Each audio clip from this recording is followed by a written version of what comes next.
Tingginya animo warga masyarakat untuk mendapatkan vaksin direspon Dinas Kesehatan Kota Batu dengan jemput bola lewat vaksinasi massal yang digelar di desa-desa. Agar tidak terjadi penumpukan warga dan juga agar pemberian vaksin merata, untuk memastikan pelaksanaan vaksinasi berjalan lancar, Wakil Wali Kota Batu melakukan sidak di sejumlah tempat. Pemerintah Kota Batu terus menggelar vaksinasi massal sebagai upaya percepatan vaksinasi agar herd immunity warga Kota Batu cepat terbentuk. Sejak beberapa hari terakhir, Pemkot Batu melalui Dinas Kesehatan Kota Batu menggelar vaksinasi jemput bola di puskesmas, klinik, rumah sakit, dan sejumlah kantor desa dan kelurahan. Hari ini vaksinasi COVID-19 dilaksanakan secara serentak di 7 lokasi, diantaranya di puskesmas serta sejumlah desa dan kelurahan yang ada di Kota Batu. Memastikan pelaksanaan vaksinasi jemput bola lancar, Wakil Wali Kota Batu Punjul Santoso didampingi Kepala Dinas Kesehatan Kota Batu DRG Kartika melakukan pemantauan pelaksanaan percepatan vaksinasi COVID-19 di sejumlah tempat. Kunjungan tersebut merupakan tanggung jawab kepada masyarakat dalam rangka menyamakan persepsi guna mensukseskan program vaksinasi COVID-19. Wakil Wali Kota Batu Punjul Santoso mengatakan saat ini antusiasme masyarakat dalam mengikuti vaksinasi sangat tinggi. Untuk itu dirinya sengaja memantau pelaksanaan vaksinasi agar dalam pelaksanaannya tidak terjadi kerumunan dan prosesnya berjalan cepat.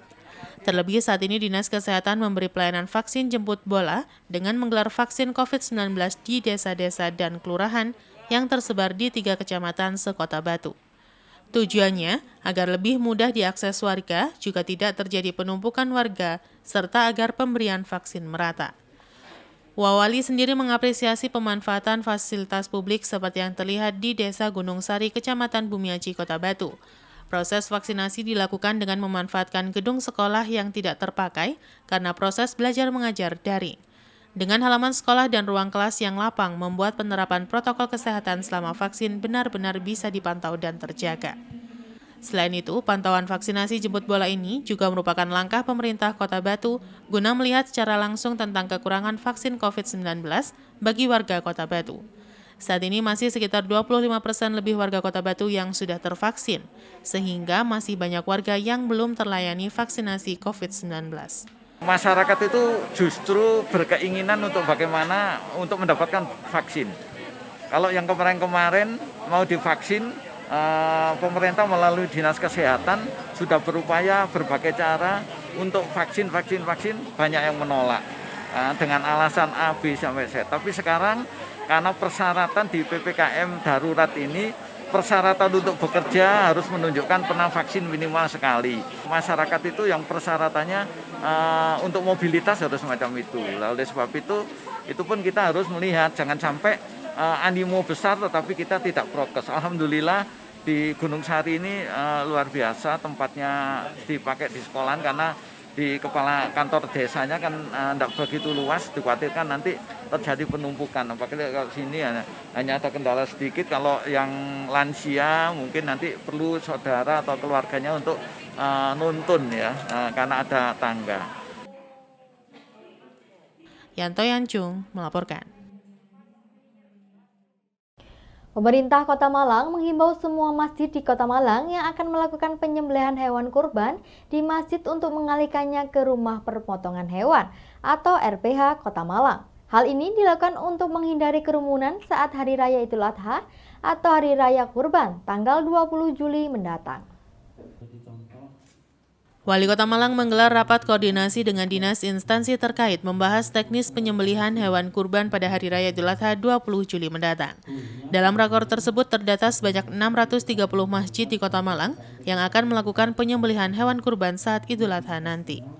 Menyikapi banyaknya masjid yang akan menyembelih hewan kurban dan untuk menghindari terjadinya kerumunan, Wali Kota Malang meminta masjid yang akan melakukan penyembelihan hewan kurban untuk tidak melakukan penyembelihan di masjid, akan tetapi mengalihkannya ke rumah pemotongan hewan atau RPH.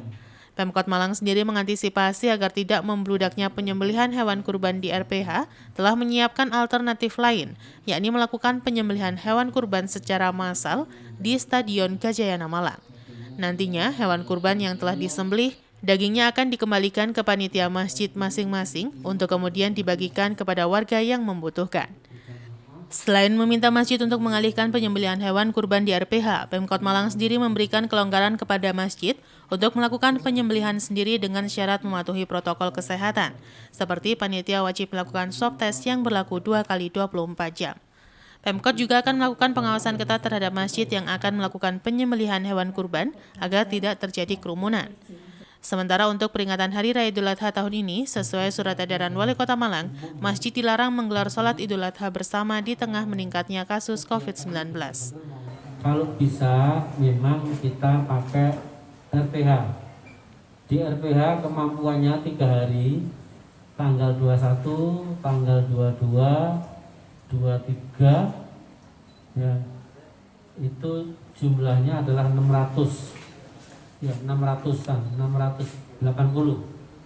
Nah, kalau dipakai di RPH itu kan disembelih, digoreng, terus ini dipecah ini jadi 4. Nanti biar dibagi oleh takmir masing-masing dengan biaya asalnya ya. Itu adalah 725, maka disubsidi itu menjadi 300.000. Simon Alfredo melaporkan. Kepedulian warga untuk saling membantu di tengah pandemi COVID-19 cukup tinggi, seperti yang dilakukan oleh warga RW 8 Kelurahan Lokwaru, Kota Malang, yang membantu memenuhi kebutuhan pokok warga yang terkena COVID-19 dan sedang menjalani isolasi mandiri. Warga RW 8 Kelurahan Lokwaru, Kota Malang saling membantu memenuhi kebutuhan pokok warga atau pasien COVID-19 yang sedang menjalani isolasi mandiri di rumahnya. Warga secara sukarela mengumpulkan bantuan kebutuhan pokok seperti beras, mie instan, minyak, hingga vitamin dan masker. Bantuan ini lalu dikumpulkan dan dikoordinir oleh pengurus RW setempat. Setelah terkumpul oleh koordinator RW, bantuan paket sembako ini kemudian dibagikan kepada warga yang sedang menjalani isolasi mandiri di rumah masing-masing. Koordinator RW yang membawa paket bantuan diletakkan di depan rumah pasien yang menjalani isolasi mandiri.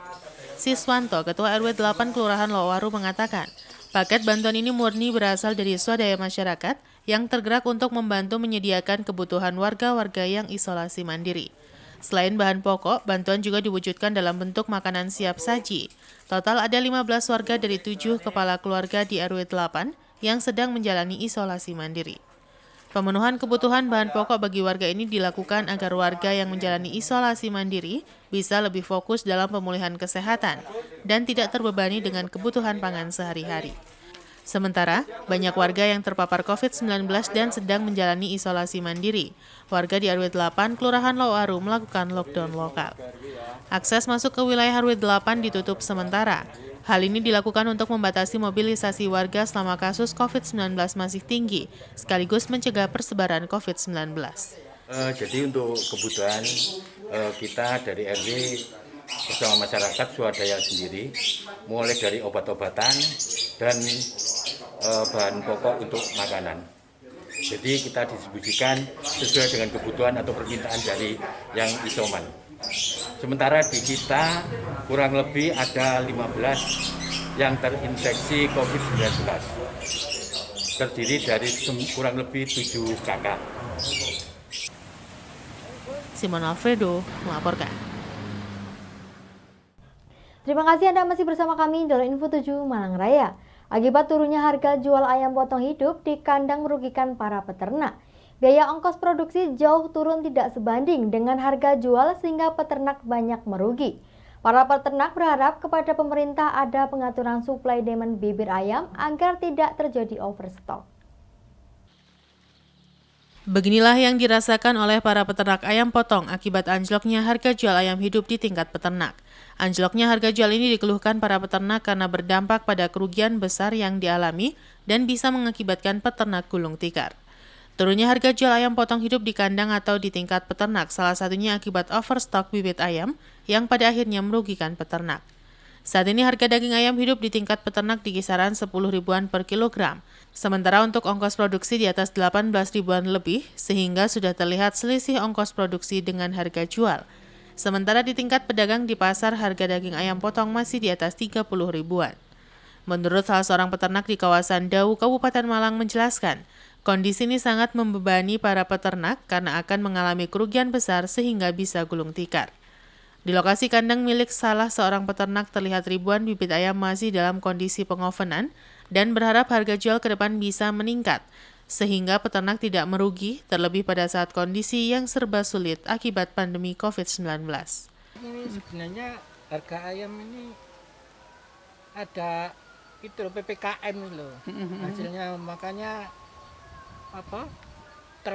distribusinya itu sulit lah. Iya. Semua tutup semua, jadi pasaran juga pasar banyak yang lockdown, ibaratnya pasar sepi. Pak, untuk harga saat ini untuk di tingkat petani Pak, tingkat peternak berapa Pak ayam? Sekitar kalau peternak sekarang antara 13 sekarang. Per ekor Pak ya? Per kilo. Per kilo Pak ya? Per kilo 13. Sedangkan untuk dari mulai DOC awal sampai panen berapa? Itu BEP-nya harusnya itu sekitar 18 per kilonya. Berarti sudah kelihatan rugi 5.000. 5.000 Pak ya? Per kilonya itu. Berarti sekarang para peternak banyak yang ini Pak ya? Nggak tahu ini, cuma banyak gulung tikar ini. Sebenarnya kalau yang peternak sih kalau kemitraan nggak masalah ya. Kalau kemitraan, tapi sama kalau kemitraan hancur, otomatis ya peternak juga nggak ada mungkin. Nggak ada mau tahu sih. Kemitraan, pertama kemitraan. Bu, bukan karena membludaknya Pak ya, ayam potong di pasaran Pak ya? Sebenarnya bukan membludaknya ya ini sebenarnya ibaratnya ya daya beli. Daya beli masyarakatnya kurang, di samping itu masyarakat juga takut ke pasar. Iwan Hikmawan melaporkan.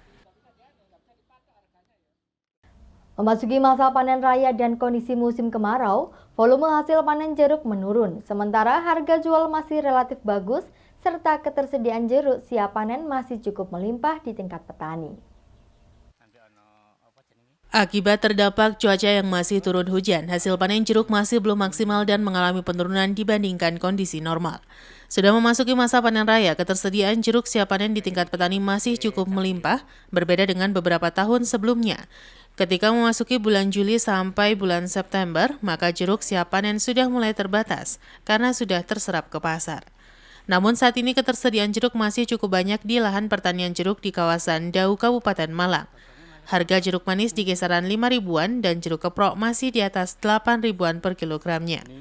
Para petani jeruk masih bersyukur dengan harga jual saat ini lumayan bagus sehingga hasil panen bisa membantu menutupi biaya pengeluaran, terutama untuk pengeluaran biaya obat-obatan. Menurut salah seorang petani menjelaskan, kondisi cuaca bisa diminimalisir dampaknya dengan perawatan yang baik, sehingga hasil panen bisa maksimal. Hanya saja biasanya biaya untuk perawatan semakin meningkat, khususnya ketika cuaca tidak berlangsung normal seperti saat ini yang masih turun hujan.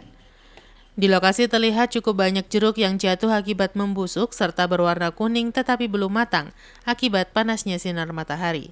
Para petani memperkirakan ke depan harga bisa kembali naik seiring dengan semakin terbatasnya pasokan. Tetapi dengan kondisi seperti saat ini, maka harga jual jeruk bisa sebaliknya turun. Jeruk manis itu ya 5.000, ya 6.000. Rekene sing milih 6.000, sing rekene ya api ya lekan iku 5.000. Untuk jeruk manis Pak ya. Tapi kalau jeruk keproknya berapa? Jeruk keprok itu atau 8. Oh, itu yang kualitas bagus berarti Pak ya. Pak, kalau pengaruh kemarau gimana, kan sekarang air mulai berkurang, kayak gimana pengaruhnya ke tanaman? Sajane ya ora, cuma biasa iku lek alam ini iki wis sewuh banyu ya. Ya. Tapi saiki iki diarani ya apa ya? Jeruk ku kaya gas salum temenan, dadi wohe arep segembel temenan. Lek siji mbeleke ana terang suwe iku mari ngono jeruk sawalum, marane gembel pol ngono. Oh gitu Pak ya. Berarti hasil panennya berkurang Pak ya? Iya. Berkurang ya. Dadi sekarang ini wo iki wis mek ora pati gembel ta. Iwan Hikmawan melaporkan. Terima kasih Anda masih bersama kami dalam Info 7 Malang Raya. Jajaran Kepolisian Resort Kota Batu mendistribusikan ribuan paket sembako kepada pekerja dan pedagang kaki lima yang terdampak pemberlakuan pembatasan kegiatan masyarakat atau PPKM darurat. Selain untuk sosialisasi, penyadaran masyarakat untuk mentaati aturan PPKM darurat juga untuk meringankan beban perekonomian warga selama penerapan PPKM darurat. Polisi menyalurkan 2.500 paket sembako ke warga terdampak PPKM darurat di Kota Batu. Bantuan tersebut untuk meringankan beban warga yang penghasilannya turun akibat pembatasan mobilitas masyarakat selama PPKM darurat berlangsung. Agar tidak menimbulkan kerumunan, pembagian bantuan sosial dilakukan oleh masing-masing jajaran di Kepolisian Resort Kota Batu langsung pada penerima manfaat, yakni kepada para sukarelawan pengatur lalu lintas dan pedagang kaki lima atau PKL yang biasa mangkal di beberapa ruas jalan, pemulung, disabilitas, penjahit, dan pekerja swasta. Adapun paket sembako dibagikan kepada pekerja yang terdampak PPKM darurat. Masing-masing paket sembako berisi 5 kg beras, mie instan, biskuit, susu, serta hand sanitizer dan masker. Kapolres Batu menjelaskan kegiatan bakti sosial ini wujud nyata Polri untuk ikut berbagi meringankan beban ekonomi masyarakat, khususnya di Kota Batu akibat dampak PPKM darurat ini. Dan pembagian paket sembako tidak hanya pada pekerja, namun juga dilakukan ketika petugas menertibkan pelanggar PPKM darurat. Diharapkan bantuan ini bisa sedikit membantu meringankan kebutuhan pangan masyarakat di tengah PPKM darurat dan penyebaran COVID-19 segera berakhir. Untuk kegiatan bansos ini dari Polres Batu, untuk hari ini kita mempersiapkan 1.000 paket dan besok ada 1.500 paket.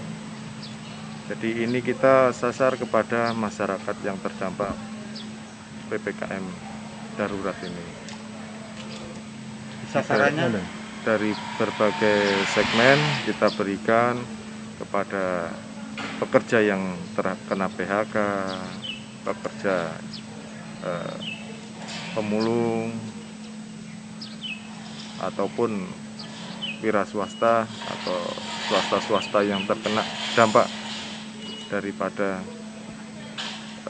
PPKM darurat ini, termasuk PKL-PKL yang terkena juga. Yanto Yancung melaporkan.